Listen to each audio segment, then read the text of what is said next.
KBS 열린 토론.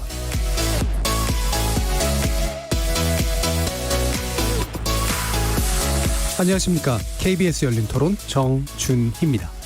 트럼프가 초선에 당선됐을 때 저는 힐러리라고 거의 매스컴에도 그렇게 했는데 막판에 그렇게 뒤집어지니까 지금 또 거의 뭐 경합주가 많다고 하는데 개인적으로는 바이든이 됐으면 좋겠습니다. 지금 막상 뚜껑을 열어놓고 보니 트럼프 쪽으로 기울고 있다라는 보도가 되고 있어서 좀 의외의 결과라는 생각이 들고요. 우리 자국민들, 미국인만큼은 내가 보호하겠다, 이런 트럼프의 마음을 미국민들이 알아주지 않았나. 뭐 둘 중에 누가 되든 저희 대한민국한테 좀 많이 좋은 영향을 끼칠 수 있는 분이 됐으면 좋겠고. 저는 아무래도 좀 미중 관계 같은 것도 좀 걱정이 되고요. 본인이 지지하는 후보가 이제 되지 않았다고 해서 뭐 유혈 사태나 어떤 폭력 시 같은 거는 일어나서는 절대 안 되겠죠. 어떻게 보면 트럼프가 좀 조장하는 거 아닌가. 자기가 불복하겠다고 얘기를 했잖아요. 뭐 벌써 뭐 그 명품 매장들 같은 경우는 화판으로 가려놓고 하고 있더라고요. 어쨌든간 뭐 이제 결과에 승복을 하는 게 서로 좋을 텐데, 미국 하면 이 자유민주주의의 어떤 선봉이고 그런 토대를 만든 나라인데 선거에 대한 거를 승복을 못한다, 그리고 이렇게 소요 사태가 난다는 거는 사실 미국 자체가 지금 뭐 어떤 그런 민주주의 근간이 흔들리고 있다는 거죠. 경제도 위기고 코로나도 위기고 그런데 불확실성이 가장 우리한테 이슈가 아닐까 싶은데요.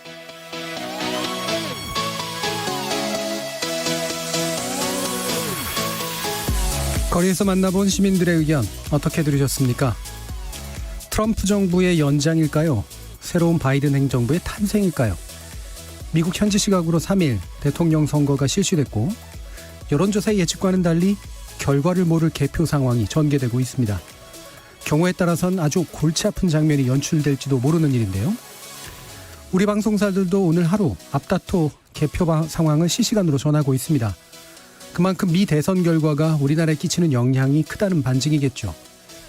전 세계 정치, 경제, 군사 모든 지형을 바꿔놓을 미 대선. 미국과 중국이 첨예하게 대립하고 있는 동아시아는 물론 남북의 화해와 협력이라는 운명이 걸린 한반도의 입장에서도 이 한 나라의 대선 결과에 대해 주목하지 않을 수 없습니다. 물론 트럼프와 바이든 누가 더 우리에게 유리한지는 예단하기 어렵습니다. 사실 우리라는 이름에 공통적인 지향이 정말 있는지도 불분명합니다만, 급변하는 세계 정세를 잘 읽어서 침착하고 현명하게 우리의 진로를 정해야 한다는 것만은 분명해 보입니다. 오늘 KBS 열린 토론에서는 미국의 대선 결과가 갖는 의미 무엇이며 과연 우리는 지금 무엇을 준비해야 할 것인지 전 외교통상부 장관 윤영관 교수님, 그리고 미 의회정치 전문가이신 손범건 교수님 모시고 현실적인 대안 모색해 보겠습니다.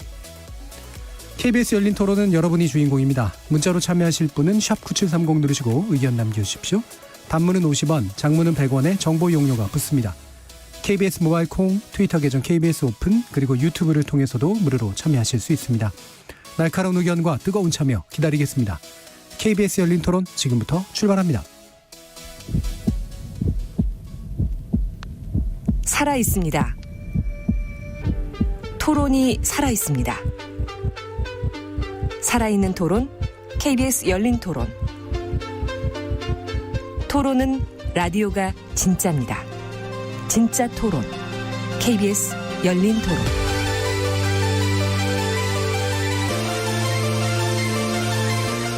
자, 지금 스튜디오에 두 분 모시고 있는데요. 먼저 노무현 정부에서 외교통상부 장관을 지내셨고요. 서울대 정치외교학부의 윤영관 명예교수 나오셨습니다.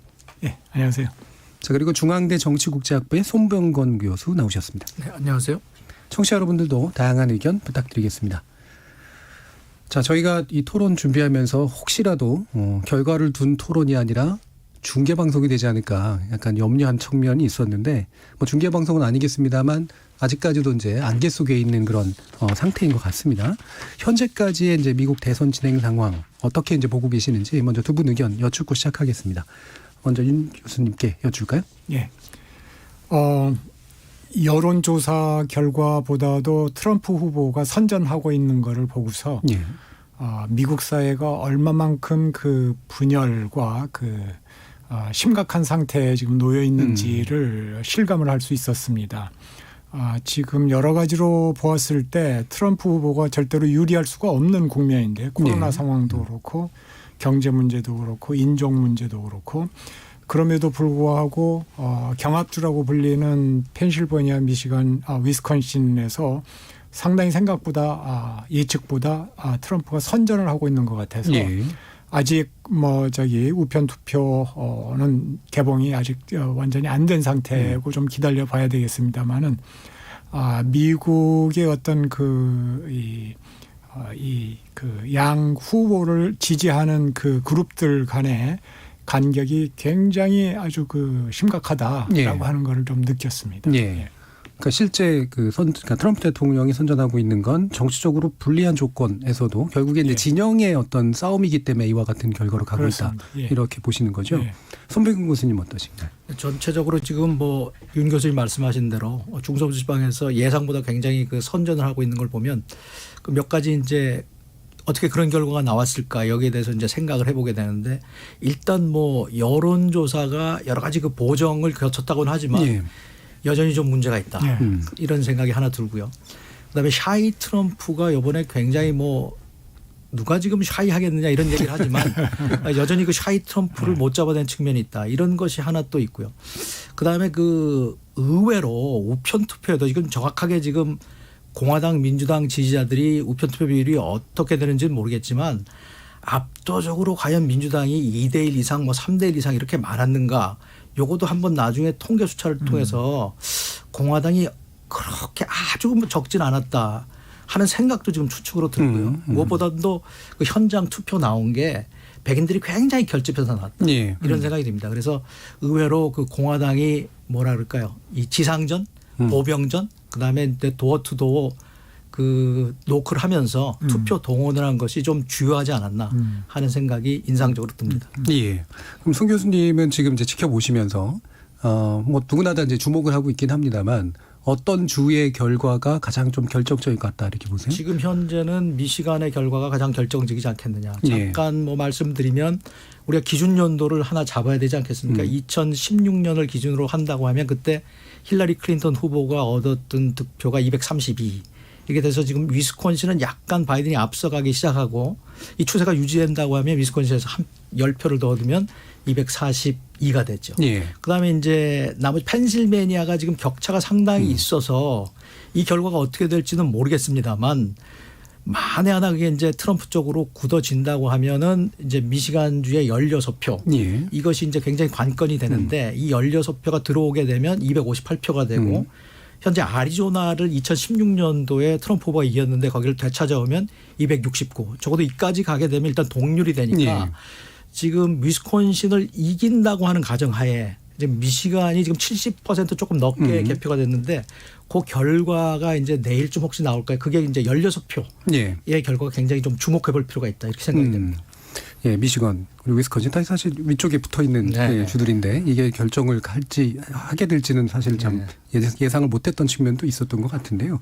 전반적으로 보면은 아까 이제 그 윤영광 교수님께서 트럼프가 정치적으로는 불리한 조건이었다라고 이제 말씀을 주셨는데 지금 변수가 그럼 뭐라고 지금 짐작이 되세요? 이와 같은 상황. 아까 이제 이게 양극화되는 그런 경향이라고 하는 진영론도 있지만 어떤 것들이 트럼프를 생각보다는 좀 더 지지하게 만들었거나 결집하게 만들었을까? 저는 뭐라고 할까 어떤 백인층들의 위기의식이 작동을 하지 않았나 하는 그런 느낌이 좀 듭니다. 그동안에 인종 문제 그래서 조지 플로이드 사망 이후에 미국 전역이 그냥 완전히 태풍에 휩쓸리다시피 했던 엄청난 이 소요가 있었었는데 그런 상황에서 백인 이 노동자 중심의 어떤 기층민들의 위기 의식이 좀 발동을 했던 거 아니냐 하는 그런 생각이 들었고 경제라고 하는 변수도 중요한 것 같은데 그거를 해석하는 사람들이 기준이 지지층에 따라서 달라진 것 같습니다. 보니까는 바이든 지지하는 사람들은 지금 이거 봐라. 지금 우리 경제가 아주 실업자가 엄청나게 늘어나고 해서 굉장히 안 좋다라고 하는 쪽을 본다고 한다면은 이 트럼프 지지자들은 코로나 오기 전에 경제가 아주 좋았지 않냐 하는 그런 이 서로 보고 싶은 것만 보는 그런 상황이 벌어졌던 것 같고 코로나 상황을 놓고서도 해석하는 게 트럼프 지지자들은 누가 들어와서 그거 해도 뭐 똑같을 거다. 바이든이라고 해가지고 뭐 더 잘했을 것 같냐. 그렇지 않다라고 해석을 하고. 그러니까 이게 전반적으로 정책이 문제가 되고 어떤 합리적인 판단이라기보다도 그 정서적인 밑바닥에 깔린 이게 근본 지금 동력이 되고 있지 않나 하는 느낌을 좀 받았습니다. 결과적으로는 아까 말씀하셨던 그 진영이 자신의 진영의 태도로 세상을 바라보고 있기 때문에 현실이 이제 그다지 큰 영향을 안 미치고 있는 그런 상태라고 보시는 거죠. 손 교수님 어떠세요?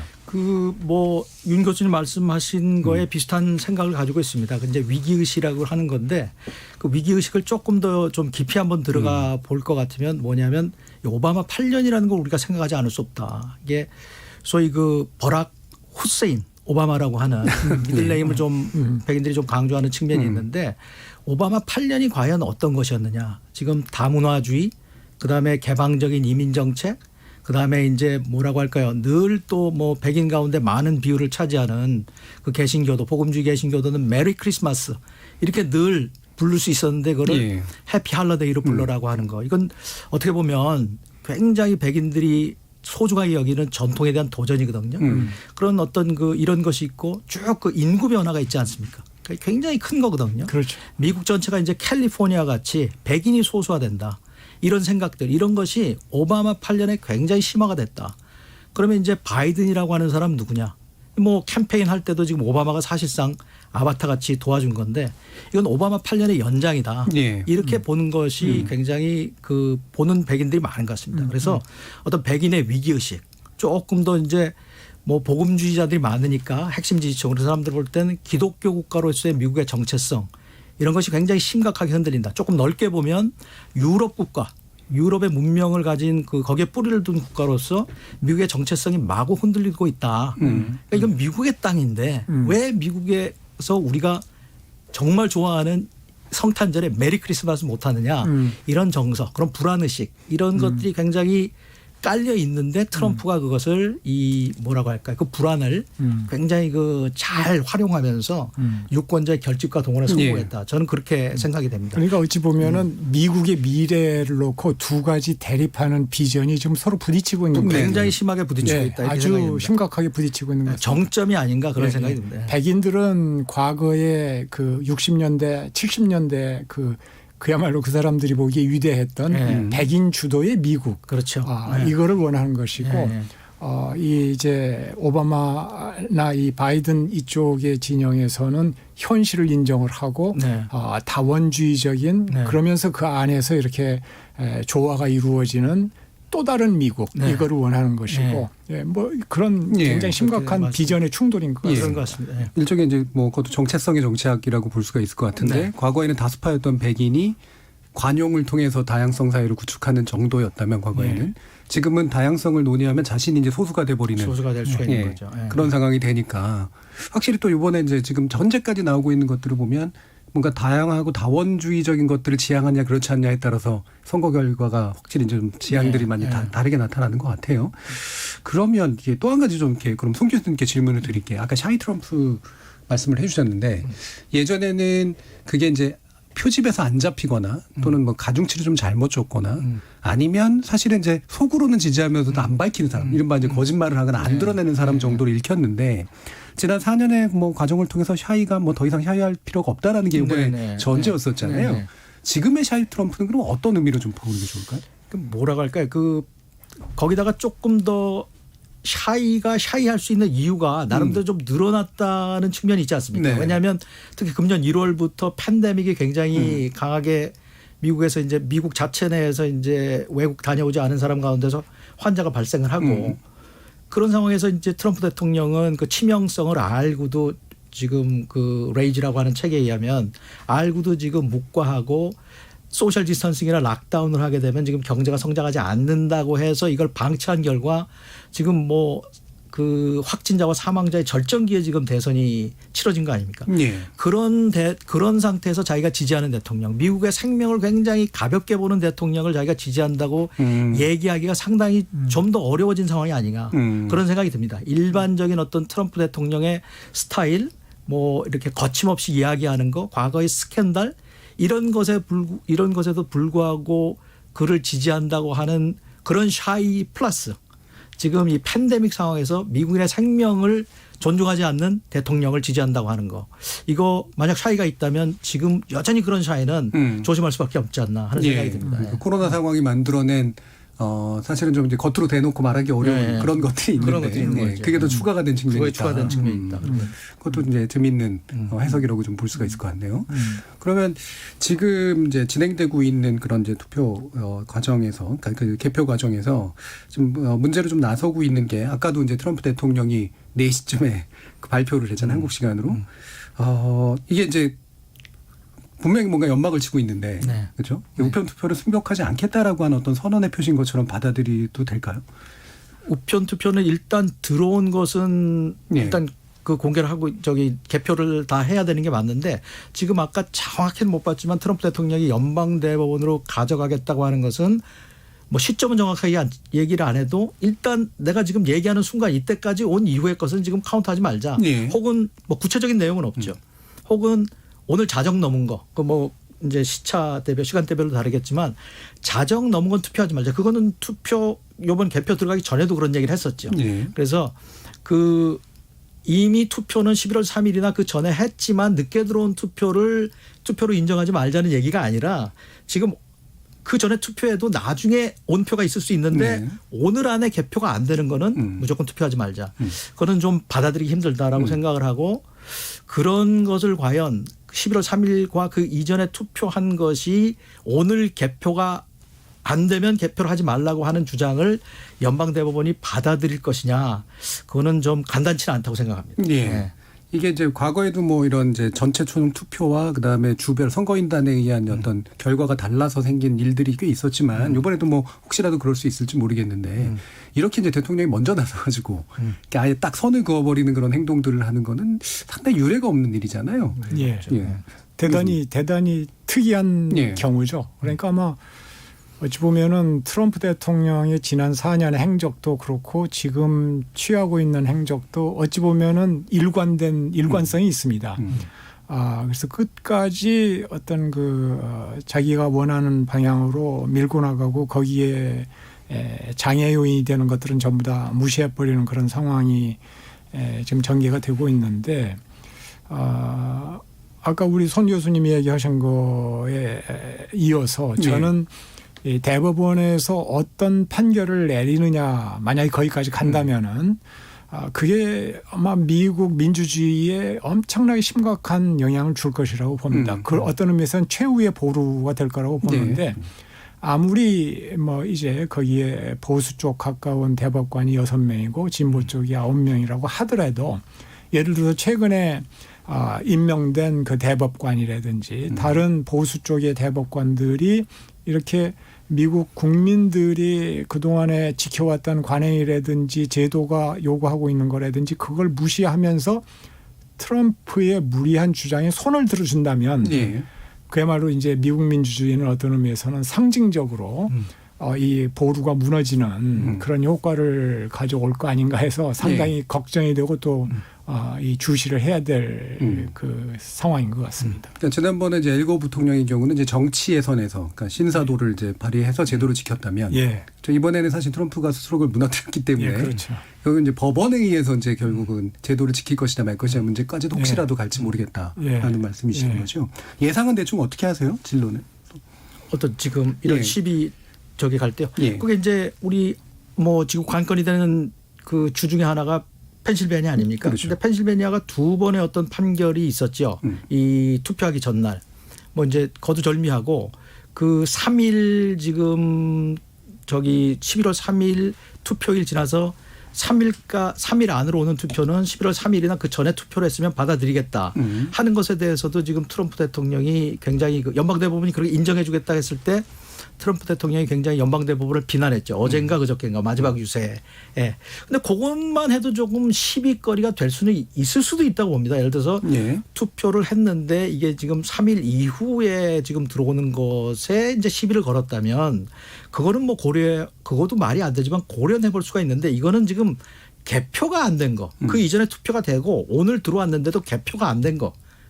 이런 건 다 안 하겠다는 거거든요. 그건 말이 안 되는 거죠. 플러스 아까 3일이라고 얘기한 것도 사실은 해외 군인들 투표.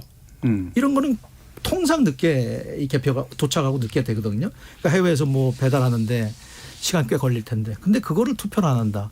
그거를 법원이 받아들일 것이냐. 지금 6대 3이지만 존 로버츠 대법원장 같은 경우는 뭐 오바마 케어도 지금 합헌 판정을 했고 해서 5대 4인데 그런 상황에서 지금 마지막 한 명 에이미 베럿 이분이 들어가 있는데 그런 상황을 두고서 지금 그 예를 들어서 이제 트럼프 대통령의 편을 들어준다고 하면 아까 말씀하신 대로 이 뭐 지금 이 민주주의 보루라고 할까요? 최후의 어떤 심판기관 이것이 정치적으로 흔들려 버리는.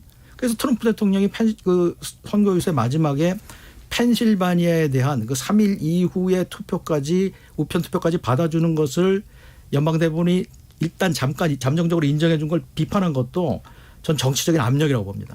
연방대법원에서 앞으로 지금 자기가 오늘과 같이 이런 취할 조치를 대비한 압력이라고 봐서 그거를 대법원이 받아들여 준다는 것은 정말 우리가 그 민주주의 최후 보루로서 법원의 어떤 그 책임, 망실 이런 생각이 많이 듭니다.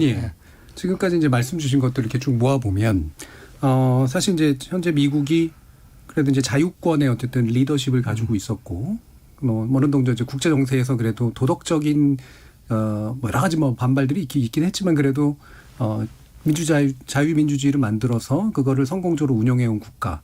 그다음에 말씀처럼 뭔가 이렇게 신사적인 어떤 것을 통해 가지고 제도를 유지하는 국가 뭐 이런 것들에 대한 인상들이 있었는데 트럼프 대통령 당선 이후로 그 헤게모니적인 측면들이 많이 줄어들었고 특히나 이제 요번에 여러 가지 발언들은 이제 더더욱이나 그런 인상들을 완전히 더 다운시키고 있는데 그런 상황까지 이제 벌어지게 되면 과연 이제 국제사회에서 미국의 리더십이라고 하는 것들이 어떤 의미를 가질까라는 그런 생각이 좀 든단 말이에요. 윤정강 교수님 어떠세요?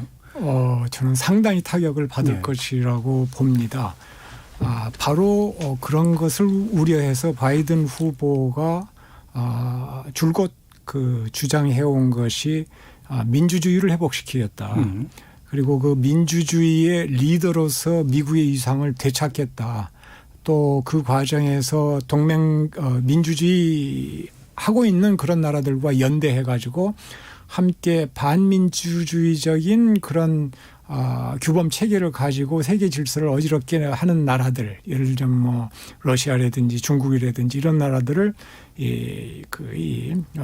누르겠다라고 하는 그런 이제 약속을 해왔는데 그것 자체를 거부하는 그 세력의 힘이 이렇게 크다라고 하는 것이죠.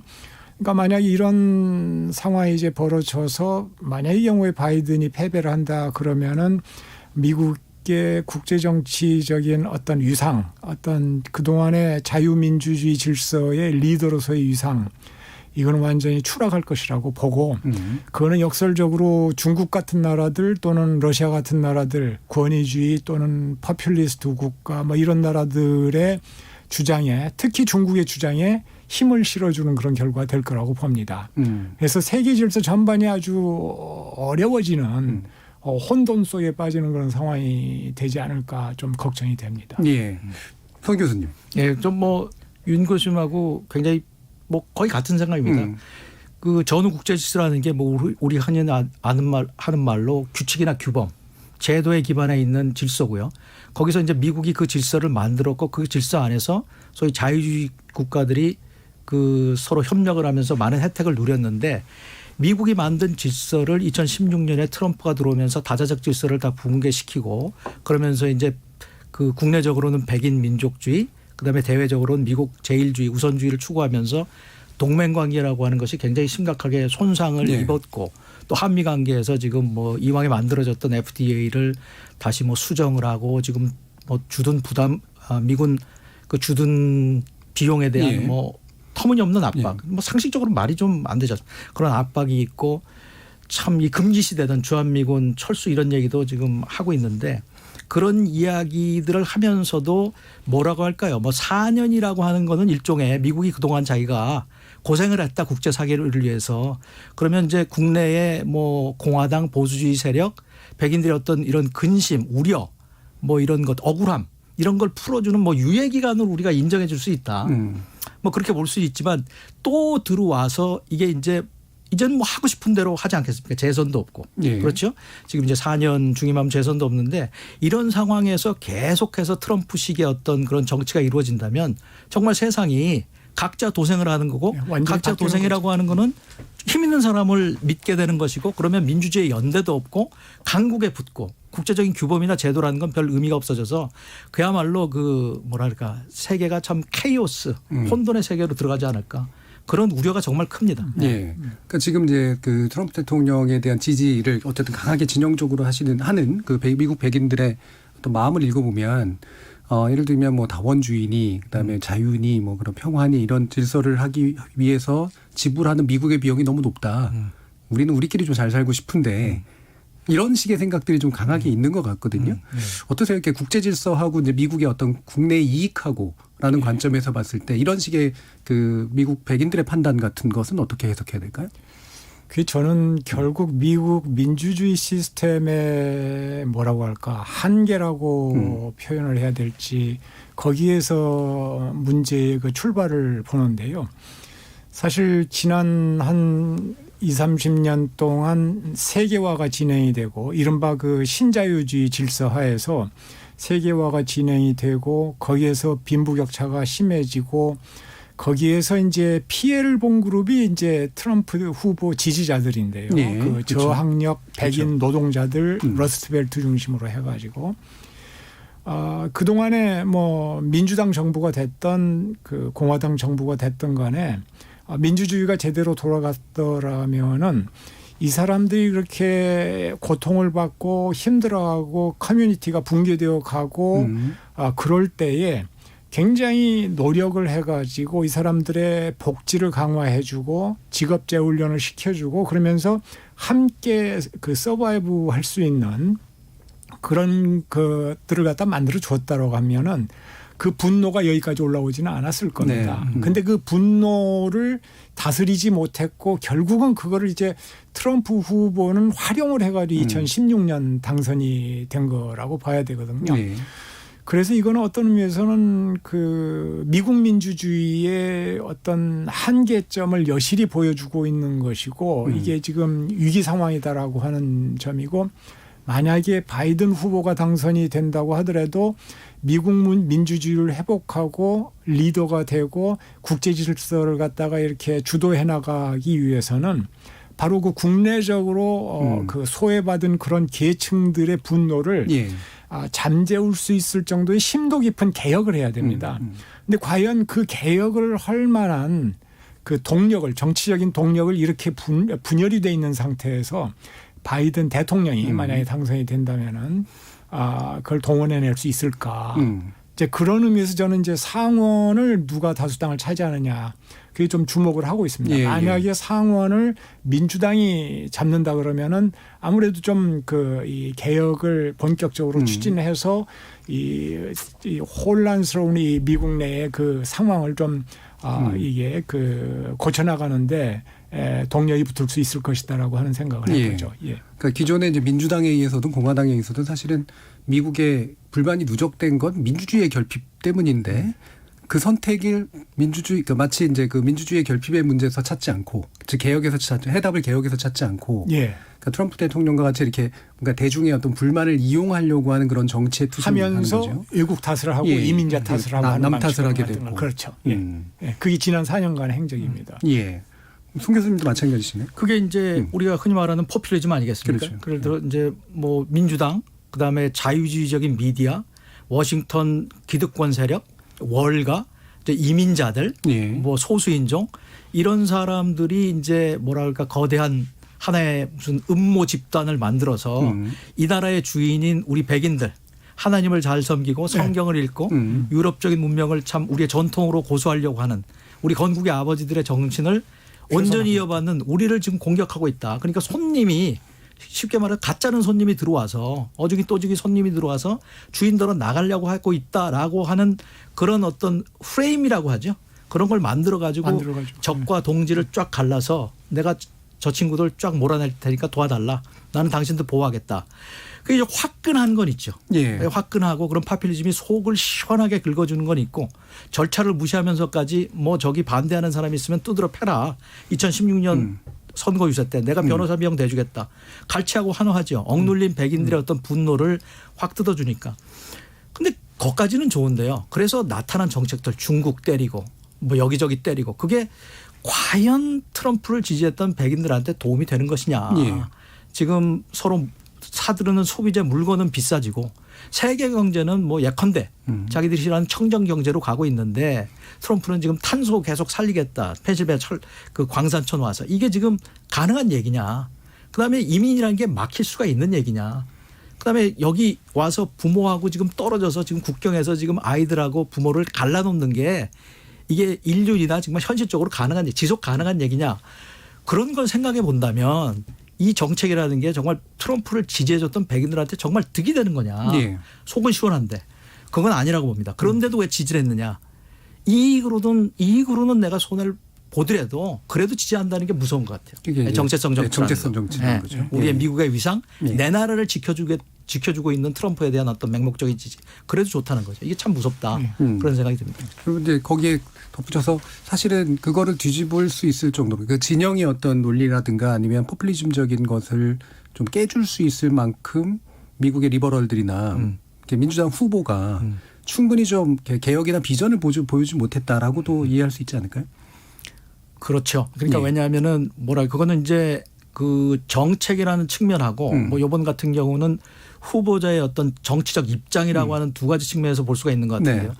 아까 윤 교수님 말씀하셨던 대로 미국 정치권이 지금 동맥 경화가 돼서 이 사람들의 이게 아픔이라고 하는 것이 있지 않습니까? 예를 들어서 내 땅인데 지금 이민자들한테는 그렇게 관대하고 불법 이민자들한테 기본적인 어떤 복지 혜택은 다 주면서 일자리가 없어지는 우리 그리고 우리 그런 거를 또 아웃소싱을 다 해버려서 우리 일자리를 다 뺏어가고 있는데 그건 왜 돌봐주지 않느냐 이런 기본적인 불만들이 있는 거죠. 예. 그런 불만에 대해서 그 뭐라 그럴까요?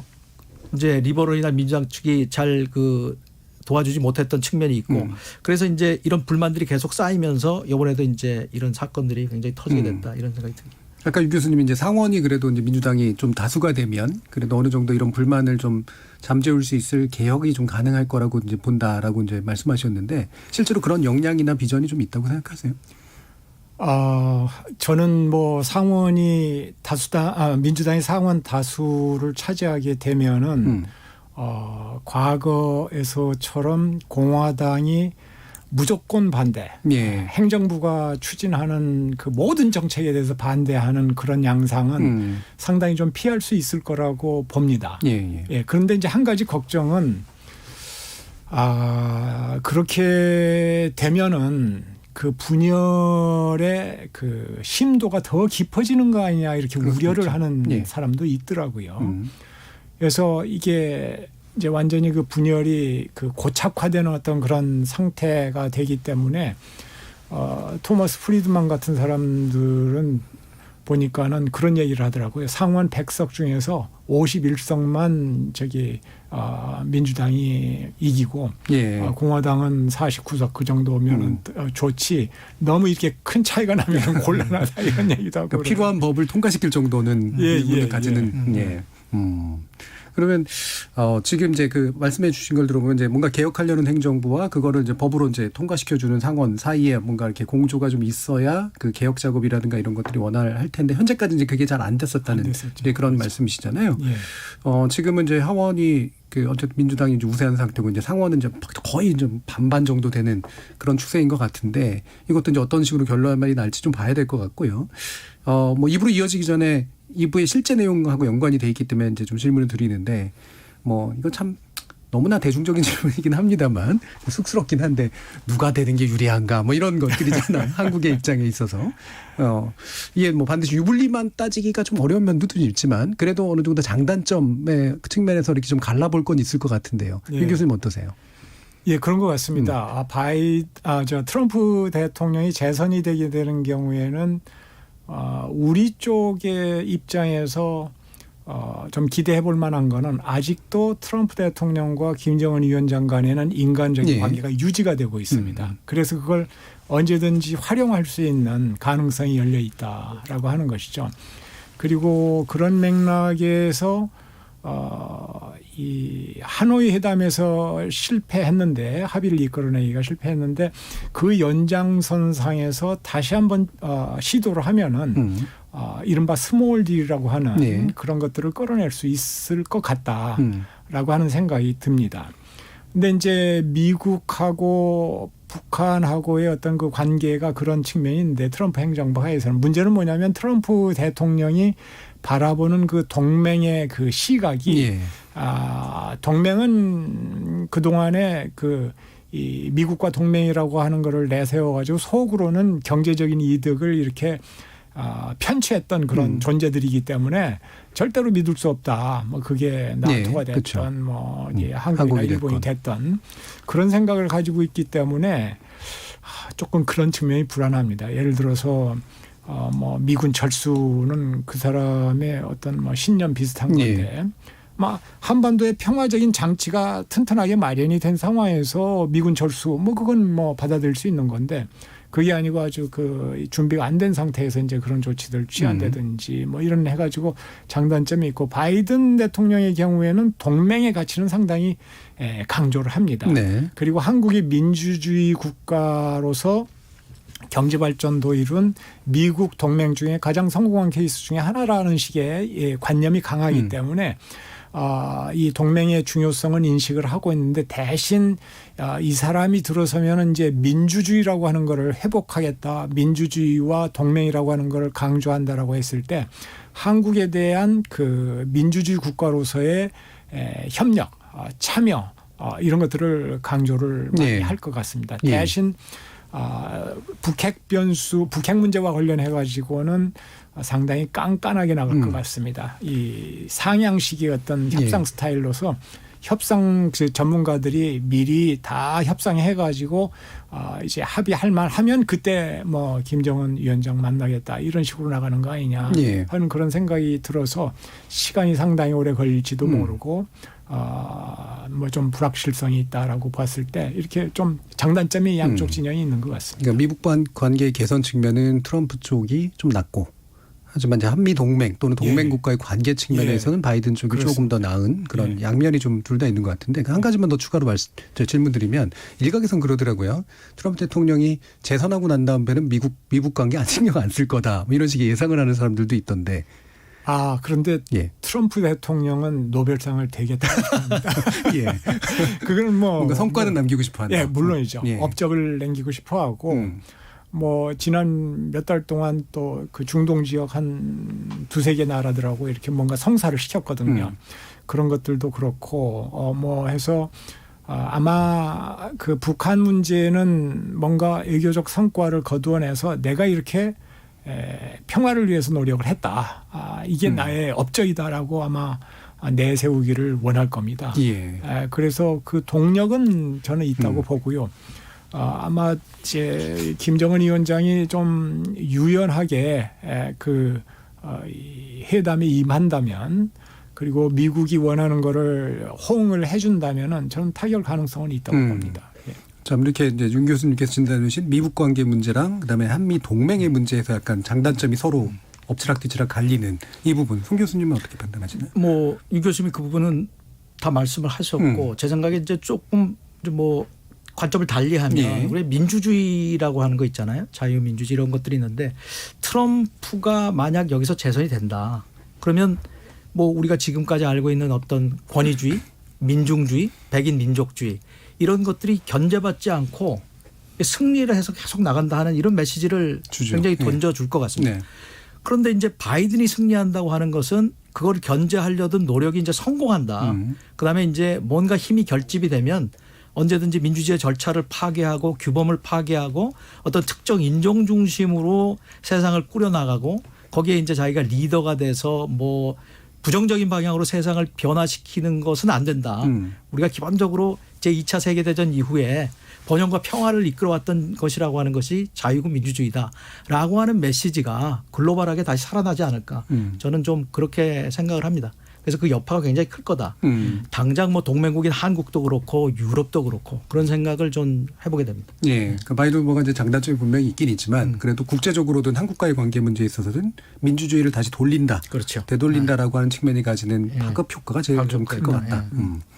자, 이렇게 두 분의 이제 또 한국 입장에서 바라본 장단점들을 좀 살펴봤는데요. 저희 청취자들도 여러 가지 의견들이 좀 있으신 것 같아서요. 한번 들어보고 가겠습니다. 정의진 문자 캐스터. 네, 청취자 여러분이 보내주신 문자 소개해드리겠습니다. 고래뿔님, 예상과 달리 트럼프 대통령이 약진하고 있는 건 코로나 팬데믹과 연관이 있다고 봅니다. 코로나 위기 시대에는 강한 리더십을 원하게 되지 않나요? 1967님, 바이든이 쉽게 이길 거라는 제 예상은 완전히 빗나갔습니다.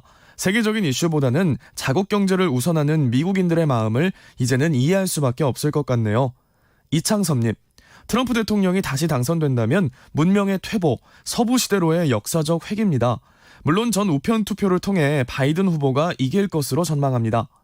코커님, 이번 미국 대통령 선거는 마치 자본주의가 가진 배타성이 민주주의의 기틀을 깨트리는 현장을 보는 것 같습니다. 동자 오빠님, 여론조사 결과가 틀렸다고 생각하지 않습니다. 지난 대선에서도 힐러리 후보가 전체 득표에서 이겼지만 결과적으로는 대통령이 되지 못했습니다. 이번에도 비슷한 결과가 나타날 것으로 생각합니다. 주미연님, 트럼프 대통령이 싫다고 바이든 후보를 지지하지는 않는 것 같습니다. 그만큼 바이든 후보의 매력이 부족했던 것이 아닐까요? 장호민님, 우리는 백인 우월이라고 비난하지만 그 백인 우월을 누려왔던 당사자 입장에서 보면 뺏겠다는 입장일 겁니다. 그렇기 때문에 목숨 걸고 트럼프 대통령을 지지하는 거죠. 태환님, 한반도에 전쟁 일어나지 않게 할 수 있는 후보가 당선되는 것이 우리에게 가장 좋을 것 같습니다. 인성적인 측면에서는 트럼프 대통령을 부러워하지만 북미, 남북 관계에 있어서는 트럼프 대통령의 재선이 낫지 않을까요? 아띠님, 어떤 후보가 되는 건 크게 중요하지 않다고 생각합니다. 우리나라의 외교력에 따라 이해관계가 갈릴 것으로 봅니다. K73312329님, 미국 뒷골목 민심을 보면 의외로 비기독교 유색인종들이 트럼프 대통령을 지지합니다. 멕시코 장벽도 히스패닉이 자기들 경쟁자를 막아준다면서 더 좋아합니다 라고 보내주셨네요.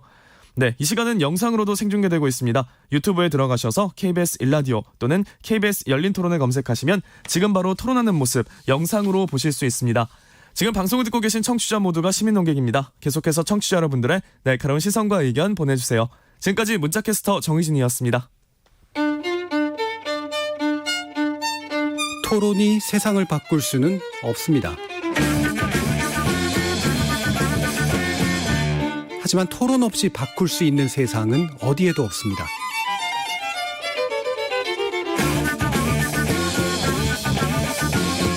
세상의 선한 변화를 갈망하는 당신. 정답이 아니라 질문의 힘을 믿는 당신. 우리 KBS 열린 토론에서 만납시다.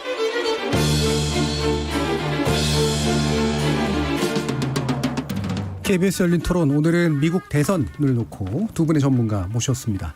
먼저 미국 정치의 전문가이신 중앙대 정치국제학부의 손병경 교수님, 그리고 외교통상부 장관을 지내셨던 서울대 정치외교학부의 윤영관 명예교수님, 이렇게 두 분과 함께하고 계십니다.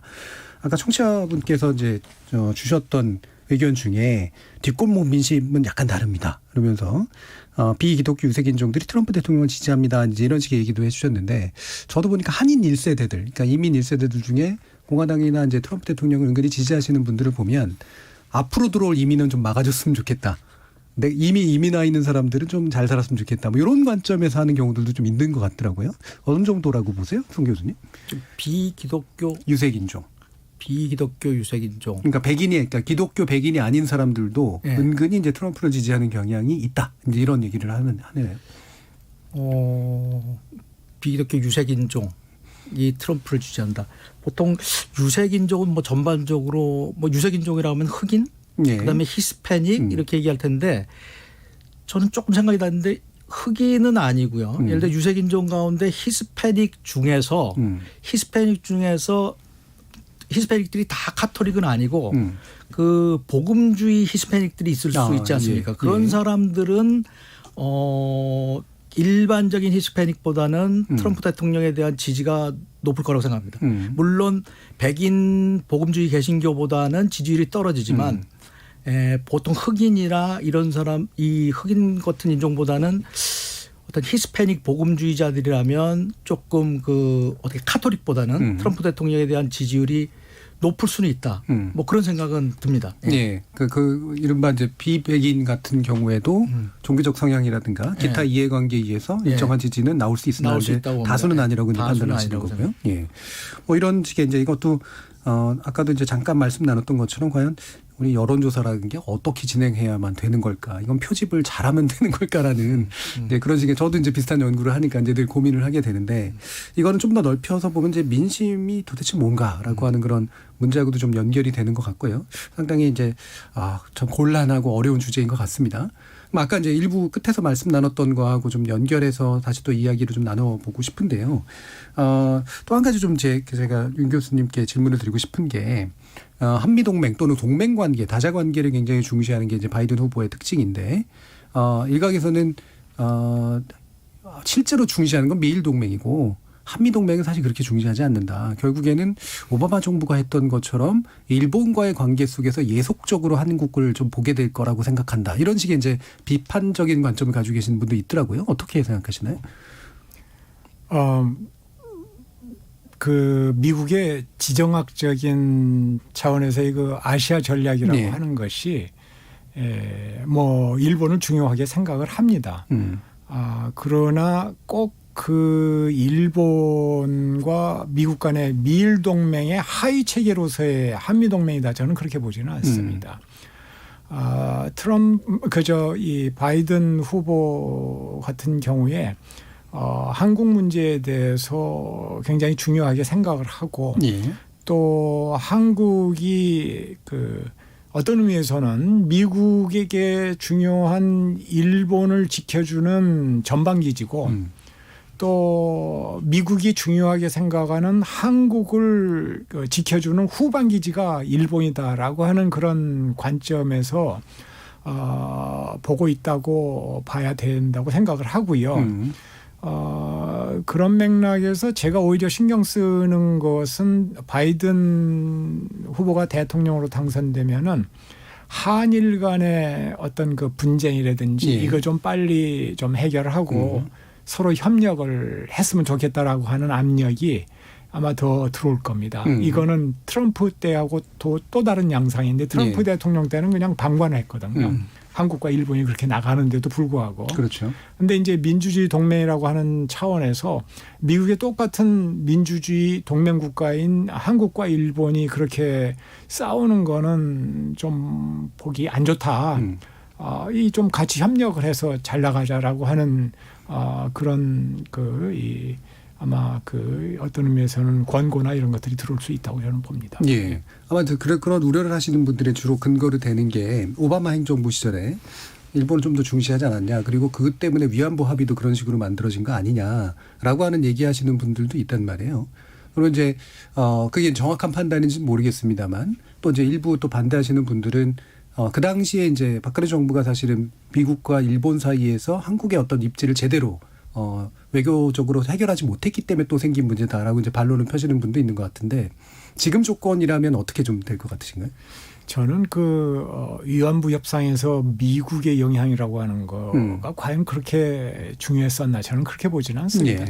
거의 전적으로 한국의 외교 당국과 일본의 외교 당국 간에 이루어진 일이고 미국이 그런 문제에 직접적으로 개입해가지고 이랬으면 좋겠다 저랬으면 좋겠다라는 식으로 이렇게 영향력을 행사하려고 하지 않습니다. 굉장히 조심합니다.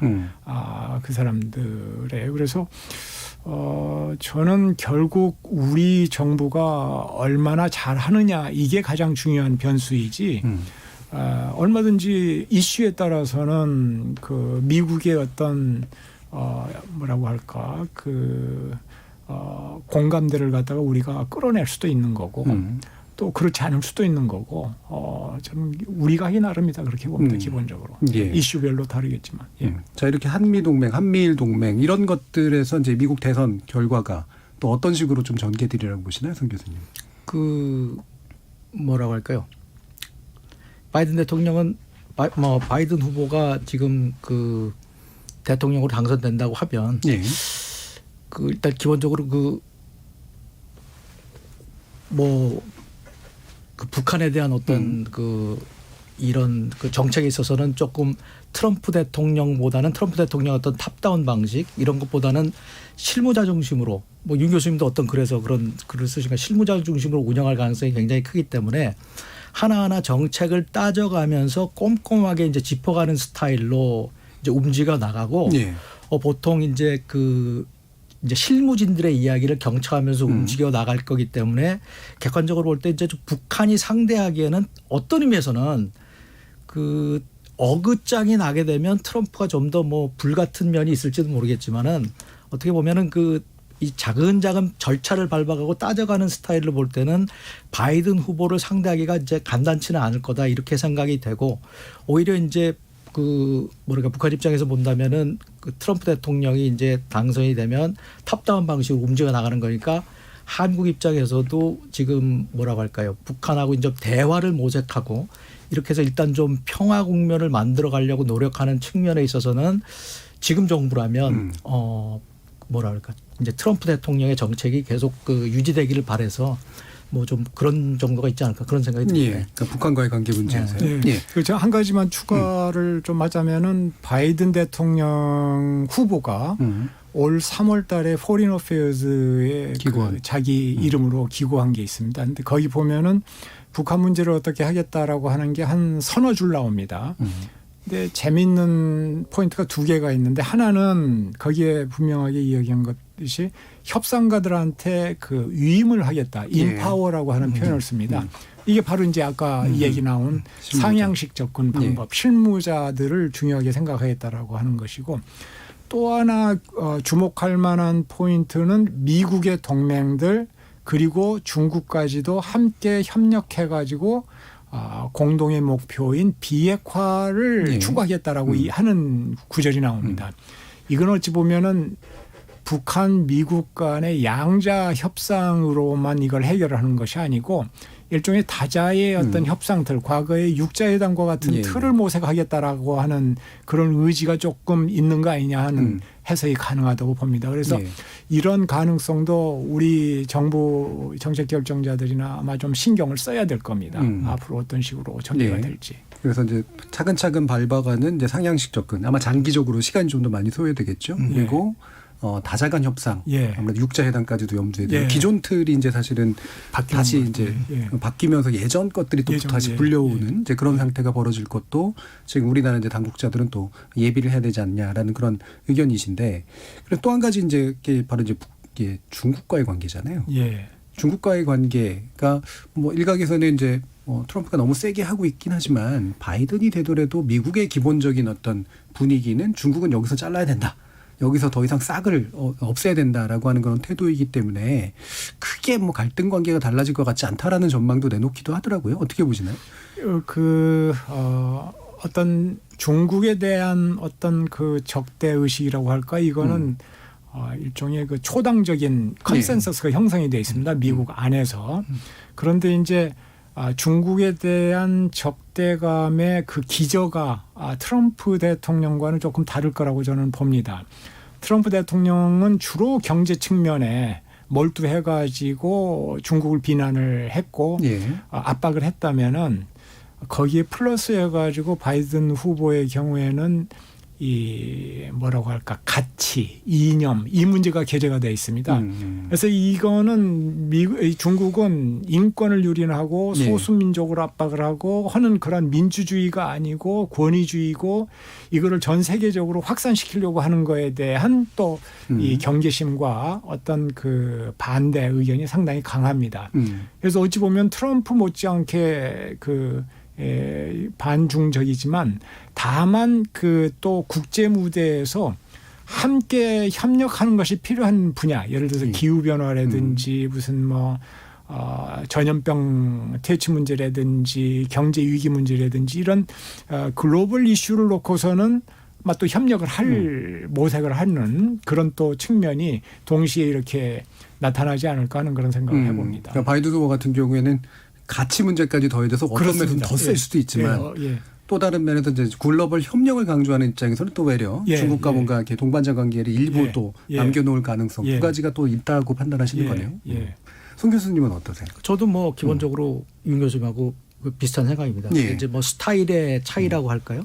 그래서 이제 무슨 뭐 손익계산만으로 움직이는 스타일은 아니라고 보여지고요. 그다음에 이제 조금 더 그 트럼프 후보보다는 당장의 이익보다는 미래상을 좀 그려가는 사람이고 아까 말씀하신 대로 그 협력의 공간이 조금은 더 있지 않나 하는 생각도 듭니다. 왜냐하면 이제 뭐 기후 변화 문제라든지 이런 것을 그 가짜라고 보지 않는 입장이기 때문에 그런 기후 변화 문제 그런 문제에서는 중국하고 충분히 협력할 여지가 있고 그 뭐 그리고 이분은 이제 오바마 행정부 당시에 그 부통령을 했던 사람이고 오바마 행정부 당시에 뭐 태평양은 중국과 미국이 같이 들어갈 정도로 높다. 그런 그 행정부 밑에서 기본적으로 부통령을 했던 사람이기 때문에 어떤 협력이 가능한 영역에서는 또 협력을 해 들어갈 수 있는데 어떤 그런 기조가 있었지만 지금 중국의 어떤 정책들 그다음에 그 뭐라고 할까요? 이제 트럼프 대통령이 들어오면서 굉장히 이제 자기들이 1대1로 한다든지 굉장히 공세적인 정책들 이런 데 대해서는 이제 충분히 견제를 해야 되고 그런 면에서는 정책의 최종 목표에서는 공화당하고 차이가 없을지라도 좀 스타일이라든지 협력할 영역을 좀 모색해 간다든지 뭐 대화를 병행해야 간다든지 그다음 반응을 보면서 접근한다든지 이런 것은 조금 다르지 않을까 하는 생각이 듭니다. 그 트럼프 대통령이 경제를 강조하긴 했지만 그리고 이제 코로나 전에 약간 회복되는 그런 기미도 보였지만 최근에 이제 경제 예측 나오는 거 보니까 글로벌 경제 차원에서도 그렇고 미국 경제 차원에서도 그렇고 한국 경제와의 관련성 차원에서도 그렇고 바이든 후보가 될 경우가 좀 더 여러 면에서의 성장력이나 호혜성 같은 것들이 높아질 거라고 이제 예측을 하더라고요. 뭐 동의하시나요, 임성근 교수님? 바이든 후보의 경우에 대외 경제 정책과 관련해 가지고 중산층을 위한 외교 정책 이런 얘기를 합니다. 그러니까 옛날처럼 그 이른바 이제 신자유주의라고 하는 그 사고의 틀 안에서는 자유로운 시장의 그 작동, 상품과 자본의 자유로운 흐름 이런 것들이 중요하다라고 생각했던 거는 아마 그런 생각은 완전히 이제 떨쳐버릴 것 같습니다. 바이든의 경우에도. 그래서 모든 그 대외 경제 정책이 미국의 중산층한테 실제로 도움이 되는 대기업이나 무슨 다국적 기업이나 이쪽에 도움이 되는 게 아니라 그래서 그런 방향으로 이제 끌고 나갈 거라고 보고 그런 의미에서는 뭐라고 할까 이 미국 위주의 미국의 경제적인 이익 위주의 외교 정책 그 틀은 이어받을 거라고 봅니다.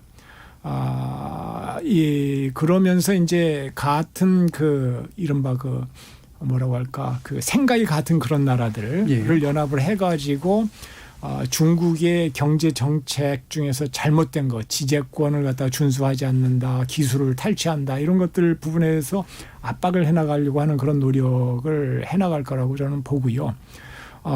그러나 어떤 트럼프 행정부에서처럼 이렇게 그냥 그 보호주의 내지는 힘으로 밀어붙이는 경제 정책은 하지 않을 것 같다라고 하는 그런 생각이 듭니다. 그런 의미에서 세계 경제의 어떤 그 틀이라고 할까 경제 질서 차원에서는 바이든이 그래도 어떤 의미에서는 조금 더 이 자유주의적인 그 뭐라고 할까 그런 그 거기에 트럼프보다는 가까운 그래서 그것이 경제 환경을 조성을 했다라고 하는 측면에서 그런 경제 환경을 조성했다라고 하는 측면에서 한국의 플러스가 되는 왜냐하면 한국은 완전히 그 외국에 수출해야 먹고 사는 그런 경제 시스템이기 때문에 그런 측면은 저는 있다고 봅니다.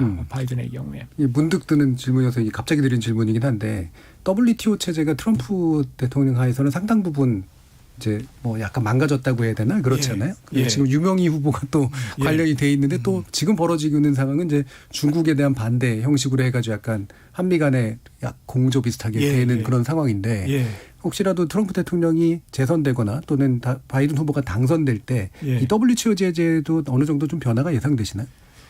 기본적으로 이 바이든 후보의 경우에 다자주의를 예. 강조를 합니다. 그래서 WTO가 됐던 WHO가 됐던 그거를 트럼프 대통령처럼 불신하거나 그거를 아예 무시를 하거나 그러지는 않을 거라고 봅니다. 다만 그 안에서 중국의 영향력이 확대되어 오고 있는 것, 그래서 그 안에 그 일종의 룰을 바꾸려고 하는 거에 대해서는 상당히 심각하게 아마 대응을 내부적으로 하려고 할 겁니다.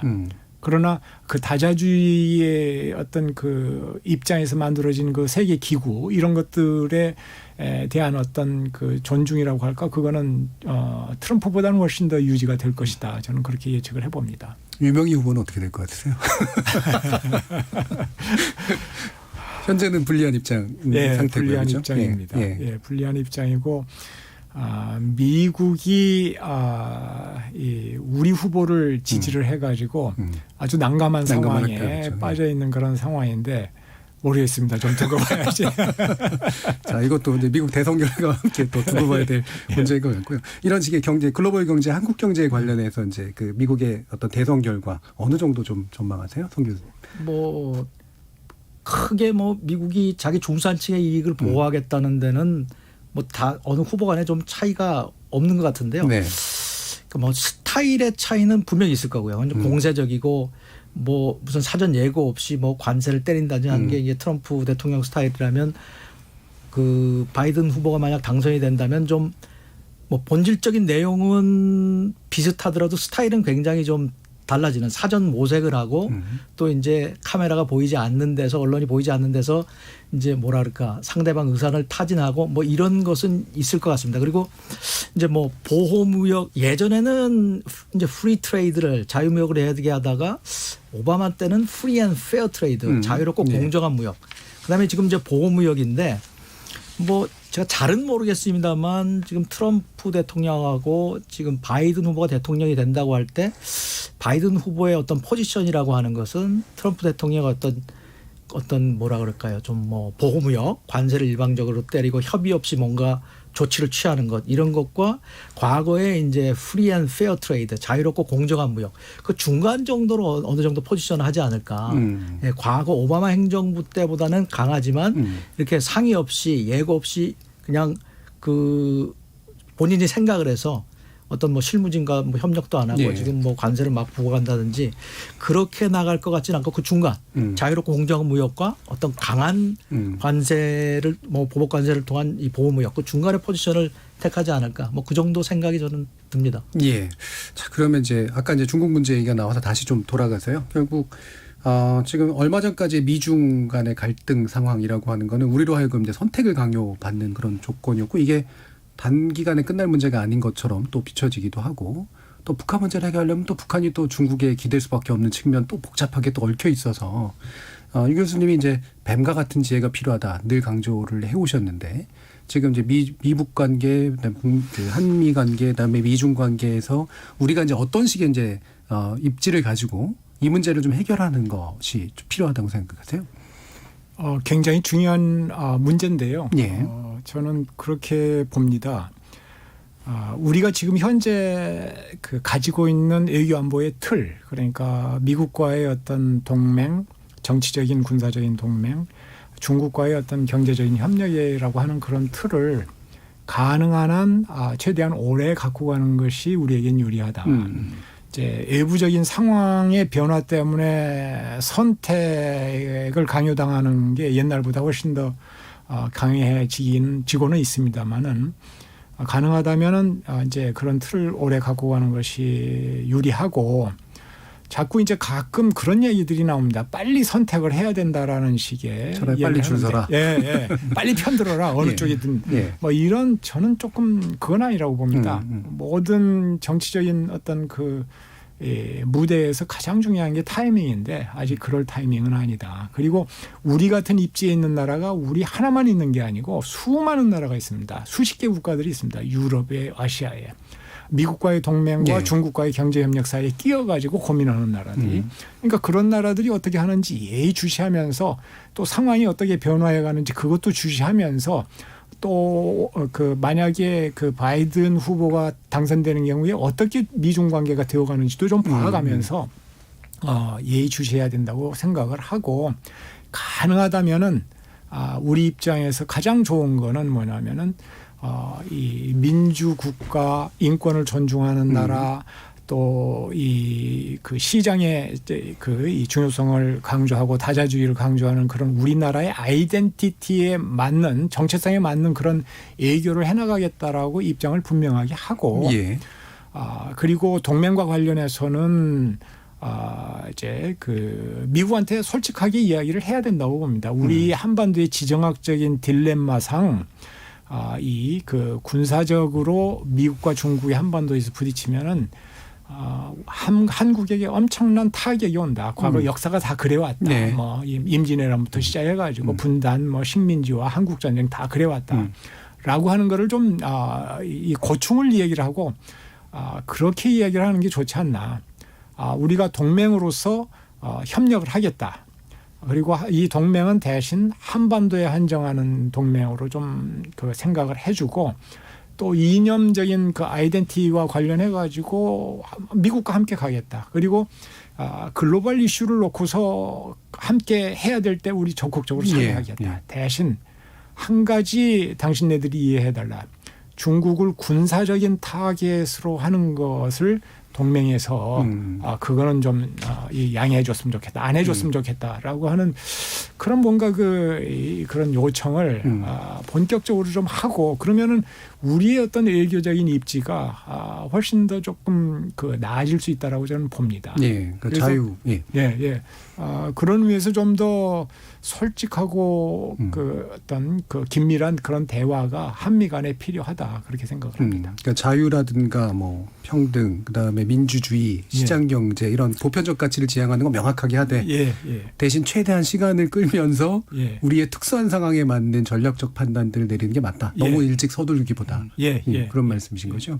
자, 그러면 이제 뭐 마칠 시간이 다 됐습니다만 마지막으로 손 교수님께 다시 어려운 질문을 드려야 될 것 같아요. 오늘은 대선 이야기였기 때문에 시청자 여러분들이 언제까지 잠 안 자고 봐야 될까요? 그 지금 아까 개표 결과 나온 거를 보면 미시간이 개표 결과 77%, 제가 들어오기 전에 본 겁니다. 지금 얼마나 진행됐는지는 모르겠고요. 그다음에 이제 조지아가 트럼프가 우세한 거로 돼 있는데 거기가 이제 92%인데 그거는 아마 내일 뭐 우리 시간으로 12시 정도 되면 미시간이나 여기 뭐 조지아나 두 군데 결과가 나오지 않을까 싶습니다. 모르겠습니다. 지금 스마트폰을 보지 않아서 모르겠는데 나가면 뭔가 좀 더 진행돼 있을지. 지금 뭐 거기 아침 시간이 밝아오면 아까 얼핏 뭐 뉴스를 들으니까 거기도 휴식이 필요하고 일부 개표자들은 집에 가서 휴식을 하고, 그래서 이제 뭐 그 개표에 오차가 없도록 그렇게 하니까 이제 시간이 지나면서 개표가 좀 더뎌졌잖아요. 그러니까 미시간하고, 지금 미시간이 관건인데요. 조지아 이런 데가, 위스콘신은 조금 모르겠습니다. 거기도 마찬가지지만 거기 일단 좀 뭐 바이든 후보가 좀 이기고 있으니까. 미시간이 지금 나가서 보면 또 어떻게 되는지 모르겠지만 아마 내일 이 시간 펜실베니아는 우편 투표가 한참 뒤니까요. 3일이니까 조금 더 기다려. 미시간이 좀 관건인데 내일 아마 오전 오후면은 뭐 좀 윤곽이 잡히지 않을까. 그렇게 생각이 됩니다. 그럼 오늘 저녁은 좀 청취자 여러분들 좀 쉬시고요. 내일 아침에 한국 시간으로 오전쯤에서 더 다시 한번 예의에 주시해 주시면 될 것 같습니다. 오늘 미 대선과 우리의 전망 문제를 함께 토론해 주신 서울대 정치